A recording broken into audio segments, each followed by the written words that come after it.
Hi guys, how you? I hope ಎಲ್ಲರೂ ಚೆನ್ನಾಗಿದ್ದೀರಾ ಅಂತ ಅನ್ಕೋತೀನಿ. ಇವತ್ತು ಸೈನ್ಸ್ ಮಾಡಿದ್ರೆ ಯಾವ ಜಾಬ್ಗಳು ಸಿಗುತ್ತೆ ಅನ್ನೋದ್ರ ಬಗ್ಗೆ ಡಿಸ್ಕಸ್ ಮಾಡೋಣ.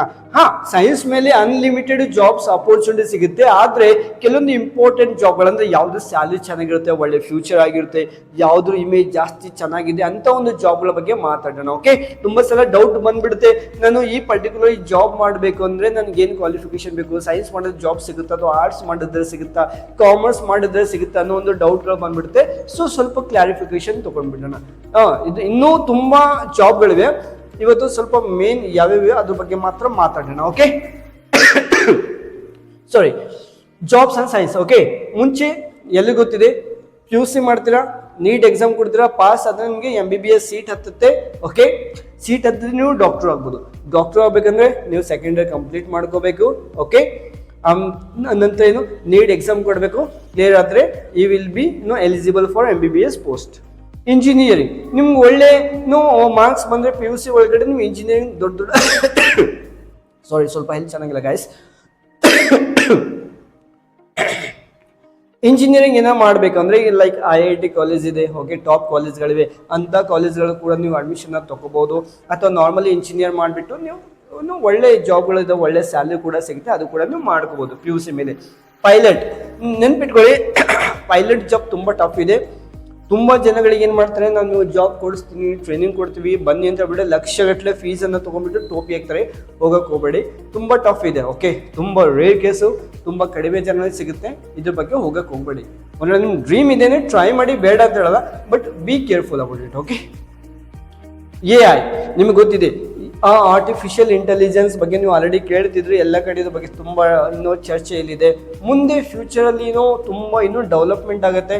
ನೀವು ಸೈನ್ಸ್ ಮಾಡಿಬಿಟ್ಟು ಇದ್ರ ಬಗ್ಗೆ ಕೋರ್ಸ್ ಮಾಡ್ಕೊಂಡು ಸಾಫ್ಟ್ವೇರ್ ಟೆಕ್ನಿಕಲಿ ತುಂಬಾ ಸ್ಟ್ರಾಂಗ್ ಅಂತ ಅನ್ಸಿದ್ರೆ ನೀವು ಈ ಫೀಲ್ಡಲ್ಲಿ ಹೋಗೋದು. ಒಳ್ಳೆ ಸ್ಯಾಲರಿ ಇದೆ, ಲಕ್ಷ ಕೋಟಿಗಟ್ಟಲೆ ಗಳಿಸ್ಕೋಬಹುದು ನೀವು. ಓಕೆ, ಸೈಬರ್ ಸೆಕ್ಯೂರಿಟಿ ನಿಮಗೆ ಗೊತ್ತಿದೆ, ಹ್ಯಾಕಿಂಗ್ ಜಾಬ್ಸ್ ಲೈಕ್ ಬ್ಯಾಂಕ್ಗಳಲ್ಲಾಗಲಿ ಅಥವಾ ಯಾವುದೇ ದೊಡ್ಡ ದೊಡ್ಡ ಕಂಪನಿಗಳಾಗಲಿ ಸರ್ವರ್ ಅನ್ನ ಕಾಪಾಡೋಗೋಸ್ಕರ ಏನ್ ಬೇಕು, ಸೆಕ್ಯೂರಿಟಿ ಬೇಕು. ಲೈಕ್ ಹ್ಯಾಕಿಂಗ್ ಮಾಡ್ತಾರಲ್ಲ, ದುಡ್ಡನ್ನ ಕದೀತಾರೆ ಆನ್ಲೈನ್ ಇಂದ, ರೈಟ್? ಅಂತ ಒಂದು ಸೈಬರ್ ಸೆಕ್ಯೂರಿಟಿಗೋಸ್ಕರ ನೀವು ಜಾಬ್ ಮಾಡಬಹುದು.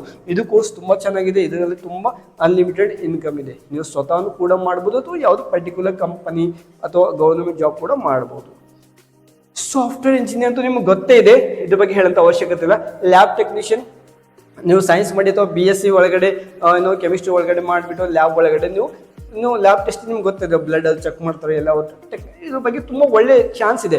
ಬಿಕಾಸ್ ಯಾವುದೋ ಹಾಸ್ಪಿಟಲ್ ಒಳಗಡೆ ನಿಮ್ಗೆ ಒಳ್ಳೆ ನಾಲೆಜ್ ಇದೆ, ನೀವು ಸ್ವಂತ ಲ್ಯಾಬ್ ಕೂಡ ಸ್ಟಾರ್ಟ್ ಮಾಡಿಬಿಟ್ಟು ತುಂಬಾ ಲಕ್ಷಗಟ್ಟಲೆ ದುಡ್ಡನ್ನು ಗಳಿಸ್ಬೋದು. ನೀವು ನೋಡಿದ್ರ, ಒಂದು ಎಕ್ಸ್ರೇ ತೆಗೆದ್ರೆ, ಒಂದು ಟೆಸ್ಟ್ ಮಾಡಿದ್ರೆ ಸಾವಿರಾರು ರೂಪಾಯಿ ಬಿಲ್ ಮಾಡ್ತಾರೆ. ಇಮ್ಯಾಜಿನ್ ಮಾಡ್ಕೊಳ್ಳಿ, ದಿನಕ್ಕೆ 10 ಕಸ್ಟಮರ್ಗಳು ಹಿಡಿ, 10 ಹಿಂದೆ ಒಂದೊಂದು ₹1,000 ಹಿಡೀರಿ. ಓಕೆ, ಎಷ್ಟಾಗುತ್ತೆ? 5-10,000 ಮಂತ್ಲಿ, 3 ಲಕ್ಷ.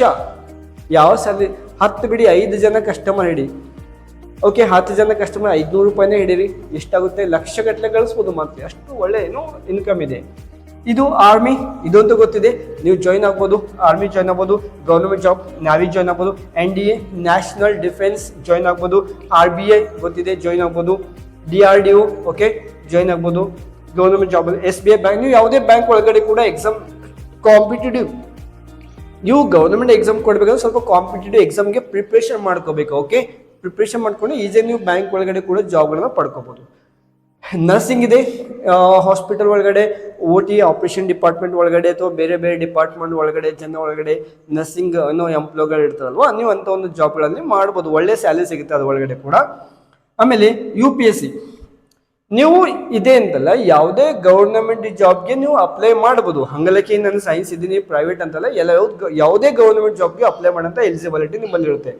UPSC ಒಳಗಡೆ ನೀವು ಎಕ್ಸಾಮ್ ಕೊಡಬೇಕಂದ್ರೆ ನೋಡಿ, ರೈಲ್ವೆ ಎಕ್ಸಾಮ್ ಕೊಡಬೇಕಂದ್ರೆ ನೀವು PUC ಮೇಲೆ ಅಂದ್ರೆ ಇಂಟರ್ಮೀಡಿಯೇಟ್ ಕಂಪ್ಲೀಟ್ ಮಾಡಬೇಕು ಕೂಡ ನೀವು ಕೊಡ್ಬೋದು. ಓಕೆ, ಸೆಕೆಂಡ್ ಇಯರ್ ಆದ್ರೂ ಕೊಡ್ಬೋದು. ನೋಡಿ, UPSC ಒಳಗಡೆ IAS, IPS, IFS ಇಂಥ ಒಂದು ಎಕ್ಸಾಮ್ಗಳಿಗೆ ನೀವು ಅಟೆಂಡ್ ಮಾಡಬೇಕಂದ್ರೆ ಡಿಗ್ರಿ ಕಂಪಲ್ಸರಿ ಬೇಕು. ಓಕೆ, ನೀವು BSc ಮಾಡ್ಕೊಳ್ಳಿ ಅಥವಾ ಯಾವುದಾದ್ರೂ ಮಾಡ್ಕೊಳ್ಳಿ. ಓಕೆ, ಸೊ ಡಿಗ್ರಿ ಮಾತ್ರ ಕಂಪಲ್ಸರಿ ಬೇಕು, PUC ಮೇಲೆ ಬರಂಗಿಲ್ಲ ಇದು. ಆಮೇಲೆ ಪೊಲೀಸ್, ನೀವು ಕಾನ್ಸ್ಟೇಬಲ್ ವಗೇರೆ ಆಗಬೇಕು ಅಂದ್ರೆ ನೀವು 10th PUC ಮೇಲೆ ಸಿಗುತ್ತೆ. ಒಂದ್ ವೇಳೆ ನೀವು ಲೈಕ್ ಇನ್ಸ್ಪೆಕ್ಟರ್ ದೊಡ್ಡ ಪೋಸ್ಟ್ಗೆ ಏನಾದರೂ ಅಪ್ಲೈ ಮಾಡ್ತಾ ಇದ್ದೀರಾ ಅಂದ್ರೆ ನಿಮ್ಮ ಡಿಗ್ರಿ ಕಂಪಲ್ಸರಿ ಬೇಕು. ಓಕೆ, ಇವನ್ ಲೆಕ್ಚರ್ಗಳಾಗ್ಬೋದು, ಇಂಥ ಒಂದು ತುಂಬಾ ಅವಕಾಶಗಳು ಒಳ್ಳೊಳ್ಳೆ. ನಾನು ಇದ್ರ ಬಗ್ಗೆ ಒಳ್ಳೆ ಸ್ಯಾಲರಿ ಇರುವಂತ ಜಾಬ್ಗಳು ಇವಾಗ. ಓಕೆ, ಈವನ್ ಇವಾಗ ಲೆಕ್ಚರರ್, ಟೀಚರ್ಸ್, ಟೀಚರ್ಸ್ಗಂತೂ ಸ್ಟಾರ್ಟಿಂಗ್ ಒಳಗಡೆ 45-50 ಸಾವಿರ ರೂಪಾಯಿ ಸ್ಯಾಲ್ರಿ ಇದೆ ನಾರ್ಮಲಿ ಪ್ರೈಮರಿ ಹೈಸ್ಕೂಲ್ ಟೀಚರ್ಗಳಿಗೆ. ಓಕೆ, ಸ್ಯಾಲ್ರಿ ಅಂತೂ ತುಂಬ ಒಳ್ಳೇದಿದೆ, ಗೌರ್ಮೆಂಟ್ ಒಳಗಡೆ ಆಗಲಿ ಪ್ರೈವೇಟ್ ಒಳಗಡೆ ಆಗಲಿ. ಬಟ್ ಲೈಫಲ್ಲಿ ನಾವು ಯಾವುದೇ ಒಂದು ಜಾಬ್ ಪಡ್ಕೋಬೇಕು. ಜಾಬ್ ಯಾವಾಗಲೂ ಓದುವಾಗ ನನ್ನ ಜಾಬ್ ಸಿಗಲೇಬೇಕು ಅಂತ ಓದಕ್ಕೆ ಹೋಗಬೇಡಿ. ಓಕೆ, ನಾನು ಒಂದು ಒಳ್ಳೆ ಎಜುಕೇಷನ್ ಅನ್ನ ಪಡ್ಕೋಬೇಕು, ನಂಗೆ ಒಳ್ಳೆ ನಾಲೆಜ್ ಬೇಕು ಅಂತ ಓದಿ. ಬಿಕಾಸ್ ಇದೆಲ್ಲ ಜಸ್ಟ್ ಅನ್ ಆಪ್ಷನ್ಸ್. ಇದು ಯಾವುದು ಸಿಗ್ಲಿಲ್ಲ ಅಂದ್ರೆ ನಾನು ಏನ್ ಬೇಕಾದ್ರೂ ಮಾಡ್ತೀನಿ.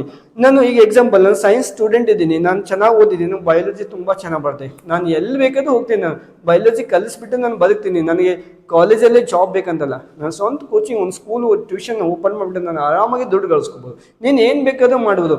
ಈಗ ನೋಡಿ ಎಷ್ಟೋ ಜನ ಇದ್ದಾರೆ, ಎಲ್ಲರೂ ಏನು ಜಾಬ್ ಮಾಡೋ ಬದುಕ್ತಿದ್ದಾರೆ, ರೈಟ್? ಜಾಬ್ ಇಲ್ಲದೆ ಕೂಡ ನೀವು ಇದ್ರ ಒಳಗಡೆ ಅಂದ್ರೆ ಯಾವುದೋ ಒಂದು ನಿಮ್ಗೆ ಕೆಲಸ ಪರ್ಫೆಕ್ಟ್ ಆಗಿ ಬರಬೇಕು, ನೆನ್ಪಿಟ್ಕೊಳ್ಳಿ. ಓಕೆ, ಸೊ ಆವಾಗ ನೀವು ಎಷ್ಟು ಬೇಕಾದ್ರೂ ದುಡ್ಡು ಗಳಿಸ್ಬೋದು.